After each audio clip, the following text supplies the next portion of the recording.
My brother died suddenly in a car accident, the kind of death that doesn't give you time to prepare. One moment he was alive, and the next, he was gone, taken by a head-on collision with a delivery truck that jumped a red light. The impact crushed the driver's side completely. They said he felt nothing. He died instantly. There wasn't even a chance to say goodbye. Everything that followed, hospital visits, paperwork, phone calls to relatives, the funeral felt like a blur, like I was drifting through someone else's nightmare. The burial was quiet. It had rained earlier that morning, and the mud clung to everyone's shoes as they stood around the grave. People said things they thought might comfort us, but none of it reached me. I couldn't stop staring at the wooden box as it disappeared into the ground. His girlfriend placed his phone inside the coffin, saying it was something he would have wanted. Everyone seemed to find it sentimental, poetic even. I wasn't sure how I felt about it. I just remember watching the dirt cover everything. That night, sleep didn't come. The air in the house felt wrong, like something was pressing down on it. I lay in bed, staring at the ceiling for hours.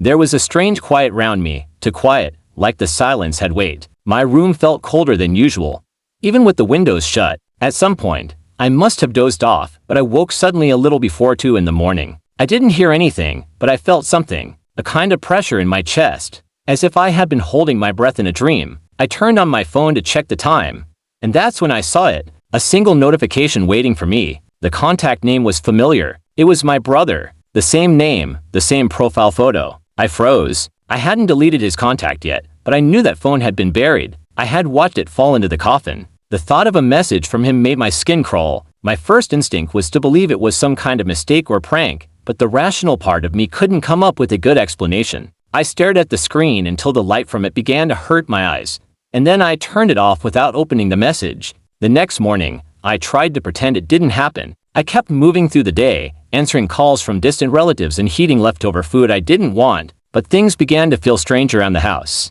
The lights in my bedroom flickered when no one else's did. The hallway felt darker than it used to, like it swallowed sound. My dog stopped coming into my room altogether. He'd sit outside the door and stare into the space behind me, ears stiff, body tense. I stopped sleeping through the night. Every time I woke up, it was just before 2, and every time, there was a new message waiting.